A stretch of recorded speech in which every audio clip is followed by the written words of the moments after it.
자, 그리고 이제 제가 간략하게 초등문해력 1단계는 보시면 초등문해력 같은 경우는 1단계는 2, 3단계는 조금 비율이 왔다 갔다 하기도 한데 1단계는 정확하게 비율이 떨어져요. 보시면 총 8건 구성 중에 짝수호는 다 문학이에요. 이야기. 그리고 문학인데 앞에 1호하고 5호는 이솝우화, 3호하고 7호는 전래동화로 구성이 되어 있고요. 그 다음에 짝수호는 기본적으로 비문학으로 구성이 되어 있는데 2호하고 6호는 과학이에요. 그리고 4호하고 8호가 사회로 구성이 되어 있습니다. 그래서 만약에 3학년 친구인데 문해력이 약간 애매한 친구들 같은 경우나 3학년인데 사회과학 좀 어려워하는 친구들은 1단계 비문학으로 먼저 글을 이해하는 것부터 시작해 주시면 돼요. 왜냐하면 아이들이 전래나 이제 동화책은 굉장히 많이 읽고 많이 접했기 때문에 쉽게 할 수 있는데요. 비문학 글은 의외로 아이들이 접해볼 기회가 많지 않았어요. 왜냐면 설명글이 대부분 설명글이 대부분이기 때문에 설명하는 글은 딱딱해서 아이들이 잘 읽으려고 하지 않기 때문에 어머님들도 잘 읽어주지 않아요. 그렇기 때문에 3학년 친구들이 만약에 똘똘한 2학년이나 3학년 친구들에게 차라리 비문학, 1단계 비문학을 먼저 접해보면 되게 괜찮을 듯 합니다. 그러면서 여기서 어휘랑 그 중심 내용을 아이들이 인지할 수 있게 해주시면 좋을 것 같고요. 그래서 1단계 구성은 전체적으로 이렇게 되어 있다는 거. 그리고 자, 초능문해력 저희 교재는 항상 본교재와 익힘교재로 구성이 돼서 두 가지 세트로 구성이 되어 있고요. 기본 교재는 첫째 마당에서 자, 1단계부터는 기본적으로 내가 이야기나 비문학 글인 본문 글이 있다면, 독해 글이 있다면 이제 우리가 아이들에게 알려줘야 되는 속담으로 구성이 되어 있어요. 둘째 마당에서는. 그래서 속담과 독해로 나눠져 있는데 저 같은 경우는 이 교재 한 권을 2달 쓰기도 하고요. 그 다음에 어, 빨리 풀린 애들은 빡 나가기도 하는데 저는 2달 정도가 좋기는 한 것 같아요. 왜냐하면 전 주 2회 수업을 하는데 한 번은 첫째 마당으로 해서 여우와 두루미 이야기. 그 다음에 만약에 화요일 날에 첫째 마당 수업하면 목요일 날은 둘째 마당에 속담을 하기도 해요. 저는. 아니면 둘째 마당하고 첫째 마당에 1번하고 9번을 같이 나가주시고 익힘 교재를 다 숙제로 나간다든가. 그러니까 숙제를 있으면 나갈 수 있는 상황이면 저 같은 경우는 나눠서 챕터당 여기 이렇게 챕터를 나눠서 오늘 독해와 속담을 같이 하고요. 만약에 숙제가 나가지 못할 상황이면 그냥 이 첫째 마당과 익힌 교재 첫째 마당을 1시간 안에 끝내주고 있어요. 그래서 그렇게 해서 양을 좀 조정하시면 좋을 것 같습니다. 그래서 하는 방식은 똑같고 분량은 똑같게 들어가 있어요. 그 대신 교재가 2배라는 거. 그리고 세트로. 그리고 단독으로 정 느린 친구들은 기본 교재 단독으로도 구매 가능하시니까 단독만 사용하셔도 돼요. 그러면 맞춤법이나 이런 거에서 조금 빠지는 수업은 될 수 있으나 너무 힘들어하는 경우는 이렇게 단독 교재만 사용하셔도 괜찮습니다. 그래서 이렇게 구성이 되어 있는 건 똑같고요. 자, 그래서 이렇게 되어 있는 건 똑같습니다. 우선은 제가 계속 이야기 드리는데 우선 문해력 1단계는 아이들이 유창성이 메인이에요. 잘 읽을 수 있어야 돼요. 그리고 내용을 잘 파악할 수 있어야 돼요. 그래서 제일 중요한 건 저는 소리내서 녹음해내는 숙제. 제가 충분히 읽혔으면 다음 수업 전까지 아이들이 읽기 연습을 해와야 하는 거예요. 이거는 학원에서만 한다고 되지는 않아요. 평상시에도 조금 집에서 한두 번이라도 아이들에게 읽어올 수 있게 기회를 주시는 게 좋고요. 그래야 빨리 늘고 다음 단계나 긴 문장을 읽을 때 아이들이 훨씬 편하게 받아들여요.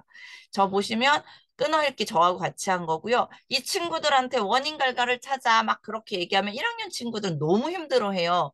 그렇기 때문에 저는 어쨌든 아이들이 대부분 아이들은 읽고 몰라요. 무슨 내용인지 몰라요가 많기 때문에 여기에는 간결해요. 등장인물이 많이 1단계는 등장하지 않기 때문에 누가 어떤 말을 했고 어떤 상황인지를 이해할 수 있게 저 같은 경우는 요 이야기에서는 두루미와 여우를 동그라미와 세모로 체크하면서 읽게 해요.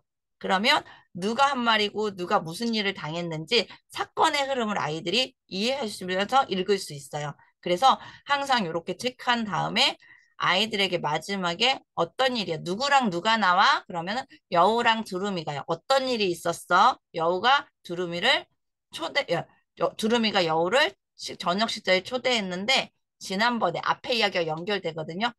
뭐 아이들 뭐 복수했어요. 이렇게 이야기를 하기도 하고요. 좀 통쾌해요. 이렇게 얘기를 하기도 해요. 그래서 그런 식으로 아이들에게 1, 2학년이나 예비초는 그냥 말로 내뱉어 주게 해주세요. 이걸 쓰라고 했더니 너무 애들이 힘들어 하더라고요. 근데 2학년 후반 때나 1학년 2학기, 1학년 2학기 정도는 한 문장으로 간략하게 누구랑 누가 어떤 사건이 있어서 어떻게 되었어요? 라는 정도는 쓸 수 있게 해주시면 굉장히 좋아요. 그래서 음이단위 끊어읽기 선생님과 함께 그다음에 학생이 소리내서 충분히 내용을 이해하면서 누가 한 말이고 이 각각의 단원들이 누가 한 대사인지를 이해하면서 읽게 해주시고요.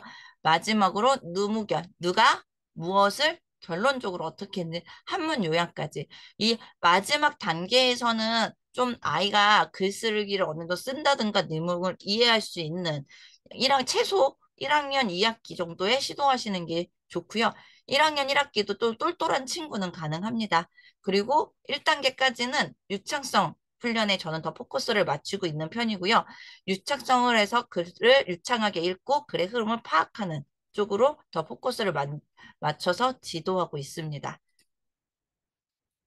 자, 비문학 훈련도 마찬가지인데요. 비문학 훈련 제가 끊어읽기. 물론 제가 여기서는 끊어읽기가 빠졌어요. 근데 끊어읽기는 기본이고 끊어읽게 하고요. 여기에서는 자, 아이들에게 제일 먼저 뭘 알려주냐면 전 제목을 보게 해요. 이 글이 뭐에 대해 썼는지를 먼저 인지해야 하는 거죠. 그러면 자, 제목이 화려한 세계 똥. 아, 그러면 똥 얘기야 라고 얘기를 하는데 여기서 똥이 어떻대? 화려한 세계를 어떻게 화려한지. 그럼 똥이 어떻게 화려한지 지문에 나와 있는지를 구분해야 되잖아요. 그래서 첫 번째 사람은 누런 똥이래 라고 해서 이렇게 사람 그다음에 달팽이 대왕고래 이런 식으로 색깔을 좀 다르게 하면서 어떤 내용인지 비교해서 읽을 수 있게 아이들에게 해주고요. 그럼 누런똥인데 사람은 왜 누런똥이야? 음식 찌꺼기하고 생일동아리가 섞여서 그렇대요. 라고 아이들이 이야기할 수 있게.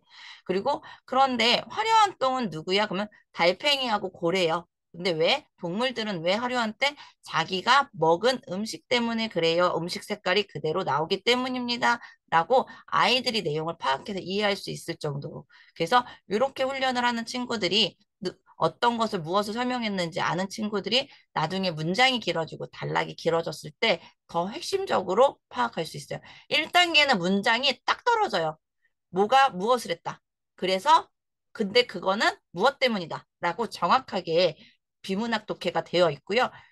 요거는 제가 알기로는 3학년 사회에도 동물 과정에 나오는 걸로 알고 있어요. 그래서 우미단이 끊어읽기 선생님과 함께 소리내서 읽으면서 자, 뭐가 무엇인지 생각하면서 읽게 이렇게 만들어 주시고요.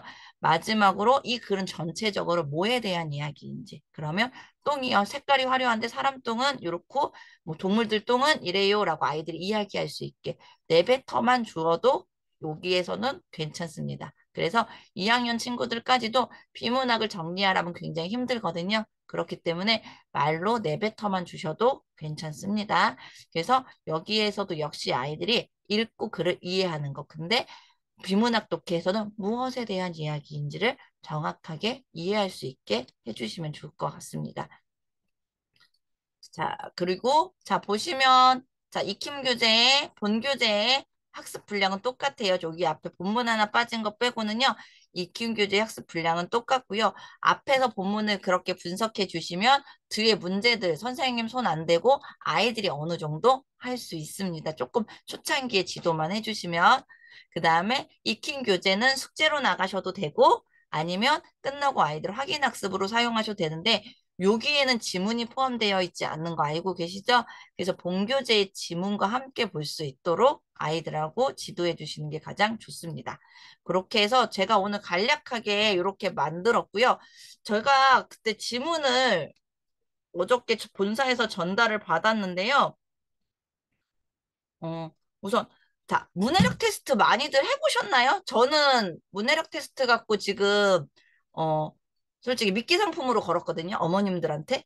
1, 2학년 친구들이랑 저학년 친구들 특강 열면서 바빠 조금 문해력 지도 늘려고 오전에 전 자유독서 1시간과 이제 문해력 타임 하고 이제 보강학습 타임으로 두 개로 나눠서 수업을 진행하는데 타이틀을 걸 때 문해력 진단 후, 문해력 진단 후 맞는, 친구에 맞는 단계 교재로 인해서 기본 문해력 학습을 지도합니다. 라고 해서 지금 문해력 진단을 하고 있는데, 문해력 진단을 좀 하시기가 힘드신가 봐요.